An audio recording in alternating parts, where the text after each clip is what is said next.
Hello everybody and welcome to another Doctor Who review, and this time I'm reviewing a classic series story seen as one of the worst ever.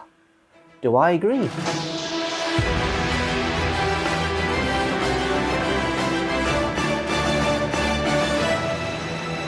Yes, it's the 6th Doctor story, The Twin Dilemma by Anthony Stephen. Let's see what the plot synopsis is using the television companion. A race of giant gastropods has taken over the planet Gioconda. Their leader, Mestor, now intends to cause an enormous explosion in order to spread his people's eggs throughout the galaxy. And he kidnaps juvenile twin geniuses from Earth to work out the necessary mathematical equations. Space fighters, led by Lieutenant Hugo Lang, are dispatched to get the twins back, but they come under attack and Lang is the sole survivor when his ship crashes on asteroid Titan III. The Doctor and Peri become involved and help Gioconda's elderly former ruler Professor Edgeworth, who is really a Time Lord named Asmail, to defeat Mestor and free the planet's bird-like indigenous people from the gastropod's reign of terror. Asmail, however, sacrifices his life in the process. It is the very first 6th Doctor story, his debut, and it does have a reputation, as I've alluded to, of being one of the worst stories of the classic series, indeed one of the worst stories of Doctor Who as a whole. Let's go through some of the characters first of all, and we'll find out a bit more of the good bits and probably bad bits of the story too. So let's look at the cast to start with, and we start with the Doctor, played by Colin Baker. Let me just get one thing out of the way before we go into the actual characterisation of the Doctor. I say this every time, and I mean it in this one, Colin Baker does not put a foot wrong with any of the lines he is given. The problem with this one is more the way the Doctor is presented with his manic episodes he has throughout the story, including the famous scene with Peri in the TARDIS, which I'll get to later on. There's a lot of elements in here that really can be a bit unsavoury, and I can understand why in the 1980s the 6th Doctor was such a polarising figure. He was so different. In the context of nowadays, this characterisation of the Doctor isn't as brash or as aloof or as selfish as it would probably have seemed at the time. I think with hindsight, the characterisation of the 6th Doctor is actually more intriguing and interesting here with some of the elements that he does say and do. His manic episode in the wardrobe where he goes in a kind of laughing fit. His famous scene with Peri in the TARDIS, which I'll go into more detail later. His panic when Noma and Drac find the Doctor and Peri in the tunnels underneath the city, the main city of Gioconda, is interesting. I think the way he goes for Asmail when he first meets him after he gets to Gioconda and says murderer and goes for Asmail, these kind of manic tendencies are part of the characterisation, but there's also the nuances and the brilliance of this Doctor and the sweetness that you get with this Doctor and this vulnerability that you get with this Doctor in less manic moments. People remember the manic moments, but the 6th Doctor's always been very nuanced, even from the beginning here. You've got that arrogance, but underneath that arrogance, and you can see it at various points, especially the aftermath of the famous scene in the TARDIS, where the tone changes completely and the Doctor feels really guilty for what he's done. And the end scene with Asmail passing away as well is really well done, and it shows the softer side of the 6th Doctor. So this isn't a write-off for the 6th Doctor, it's actually a very good acting masterclass for Colin Baker, and honestly I think they've kind of given every aspect of what the 6th Doctor would be. He is a bit brash, he is a bit pompous.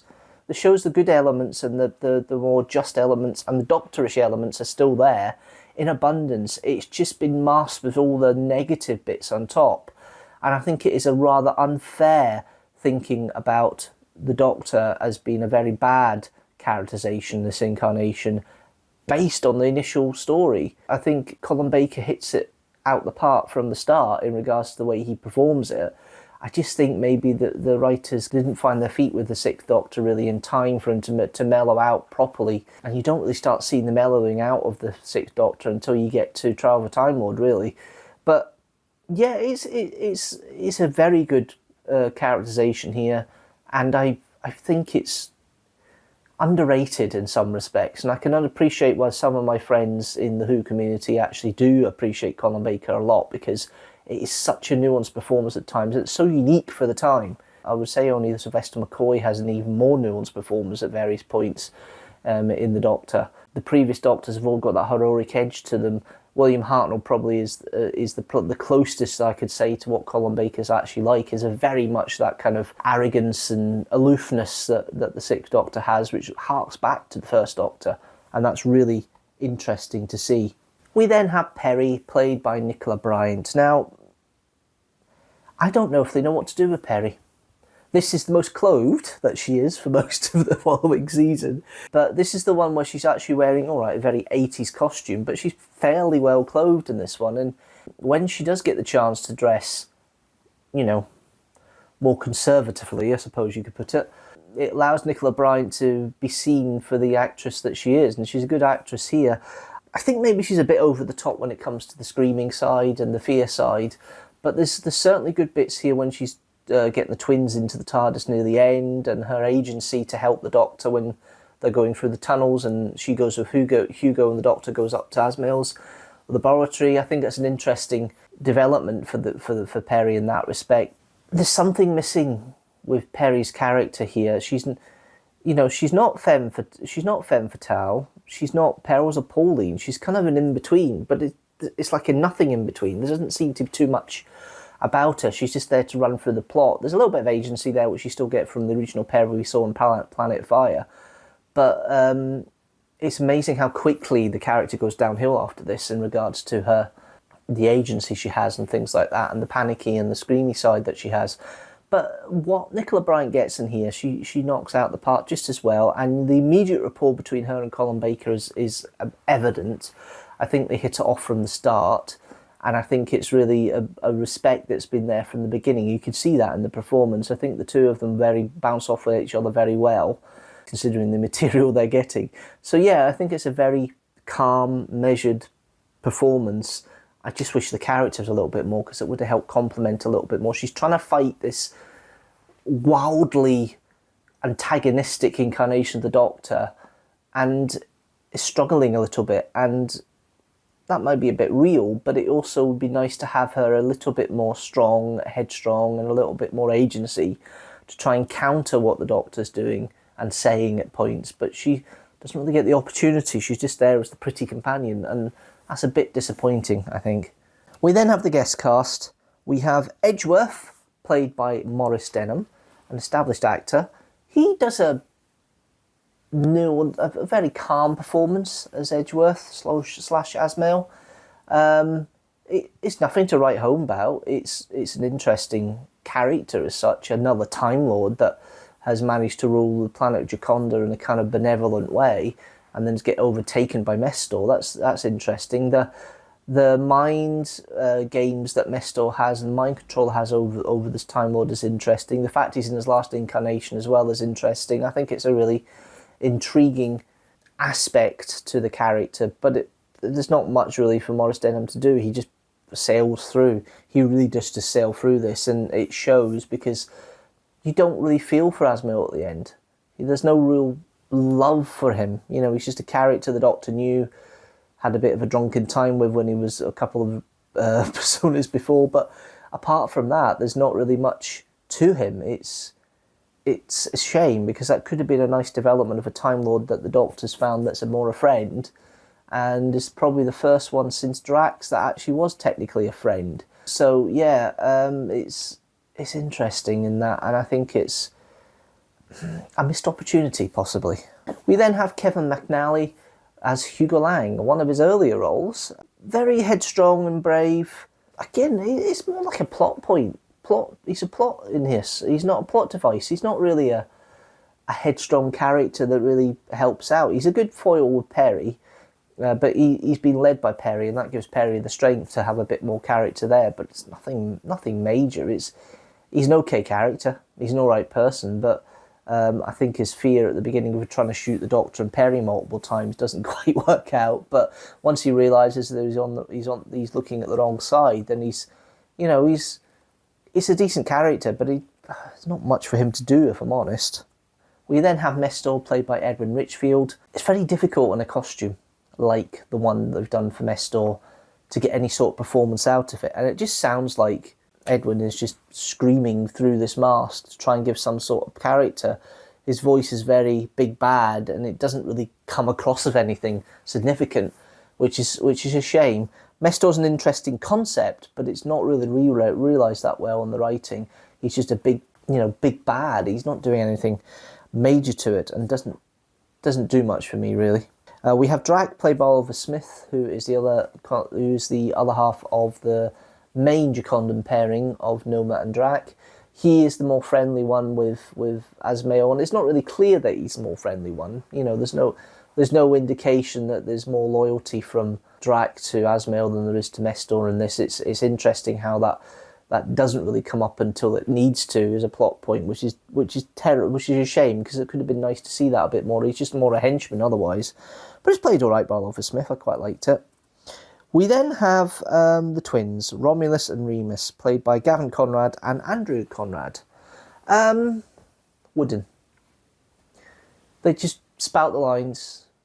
They have very relatively monotone voices. The unison speak near the beginning is not fun. I don't quite like it.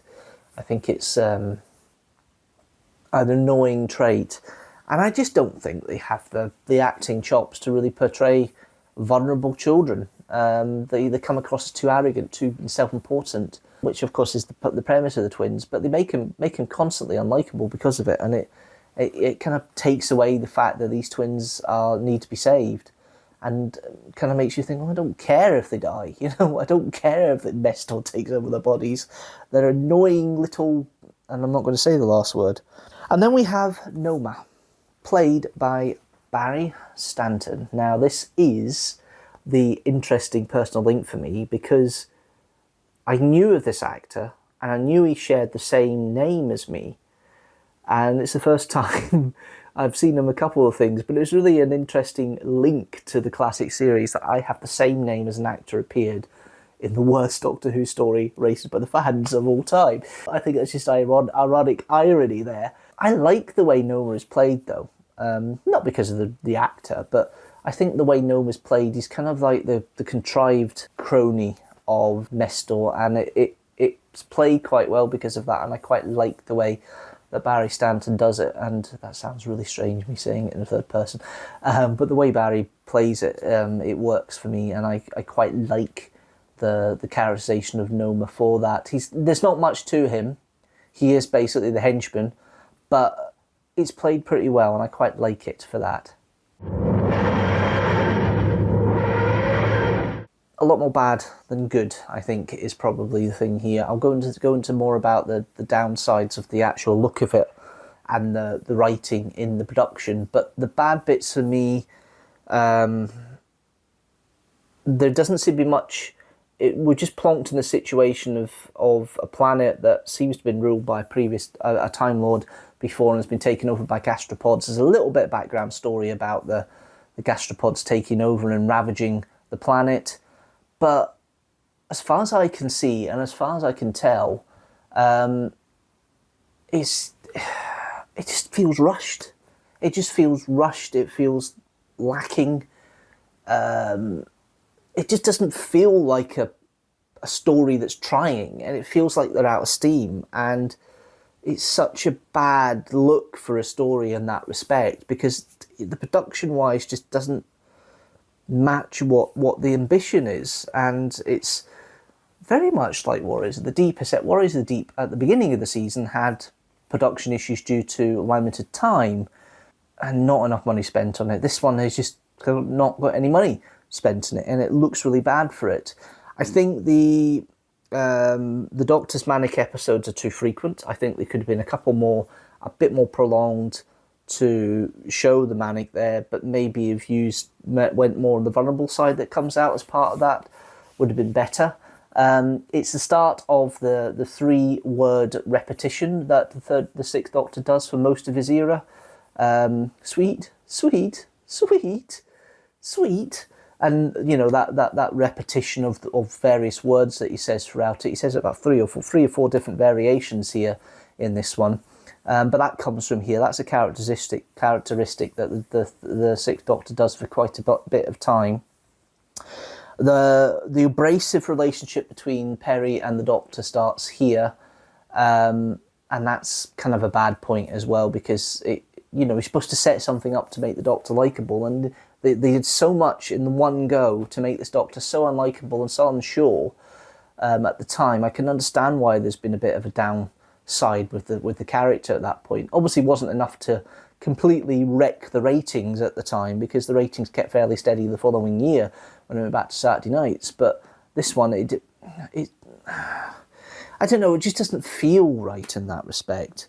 One of the good bits, I think, is more the softer moments. The moments with Asmail and the Doctor at the end. I think that's a really well played scene between Maurice Denham and Colin Baker. I think it works really well, and it really shows the strength of the two actors there. That's a really nice bit. The idea of the TARDIS being able to be opened quite easily by Mestor is an intriguing concept. I think it's really strange. These Gicondans go in to explore the TARDIS, and they hide behind the console. They don't do much. There's nothing in there. There's no agency for it. They're just going in to have a look at the ship, and that's it. They don't do anything else. It's really strange and really weird and really odd, and doesn't work for me in that respect. Yes, production, very flawed. As far as I can see, there is a lot of cuts being made. There's a lot of tell, not show.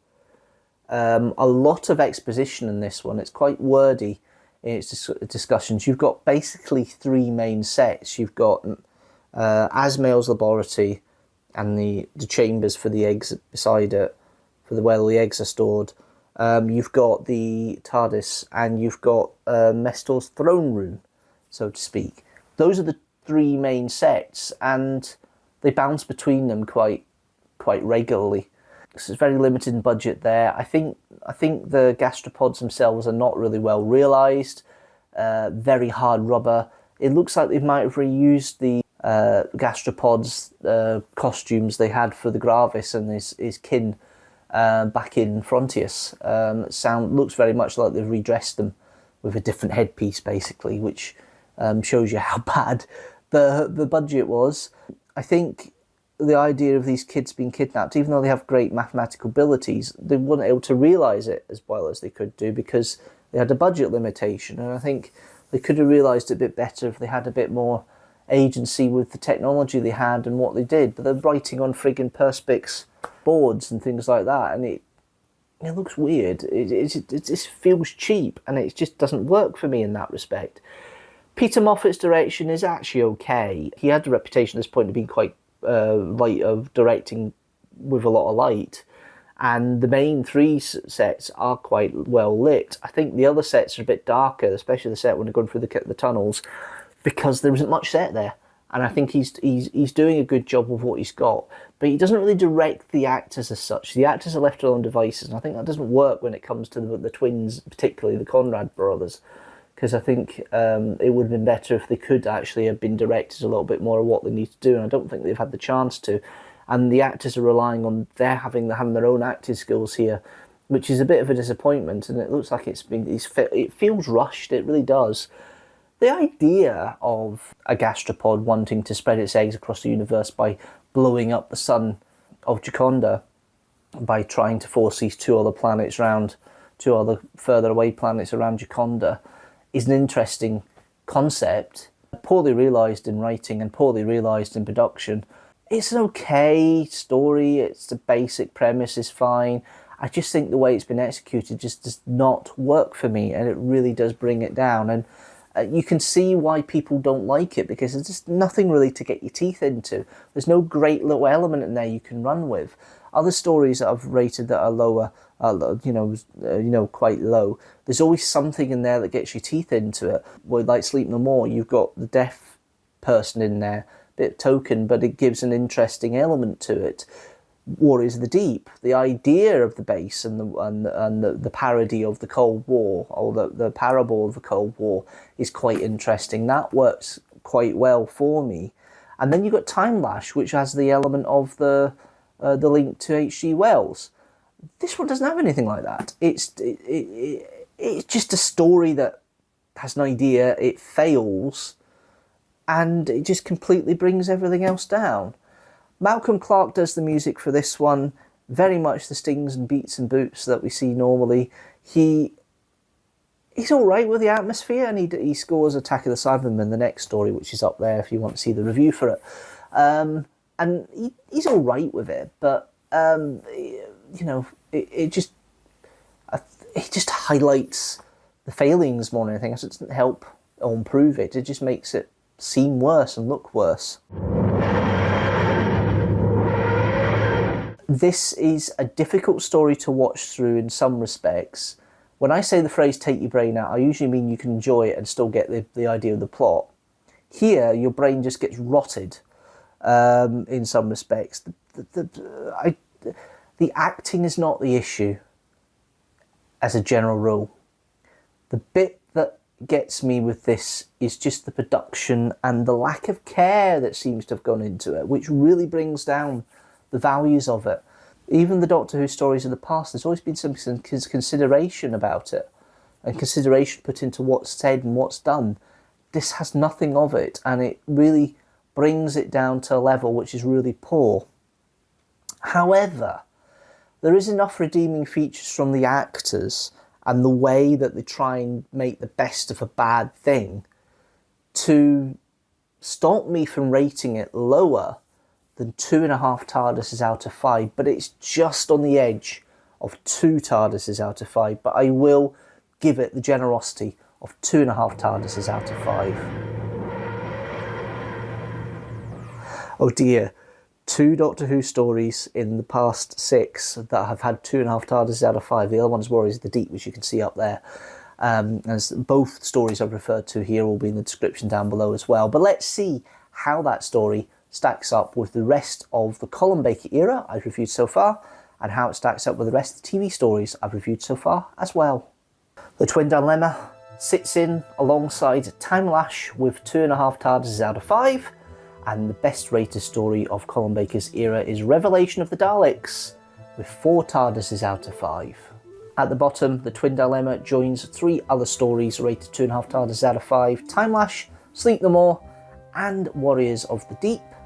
And at the top, there's still 7 stories with 4.5 TARDISes out of 5. They are The Happiness Patrol, Inferno, The Day of the Doctor, The Caves of Androzani, The Tomb of the Cybermen, Dalek, and The End of Time. So that's my review of the Twin Dilemma. Leave a comment down below and tell me what you think about this story. Do you like it? Leave a comment down below. Are you not so keen like the vast majority of the Whovians out there I know? Leave a comment down below. If you like this review, please like it and share it with the hashtag teamstructor, and also hit that subscribe button and the notifications bell so you know when a new video comes out. Please also check out the playlist for the 6th Doctor reviews I've done so far, and maybe I'd recommend having a look at my review for Revelation of the Daleks. That's it from me. I'm back in 2 weeks' time. General, a new video every second Sunday at 4 PM GMT. But until then guys, thanks so much for watching, and you know what? I'll see you later.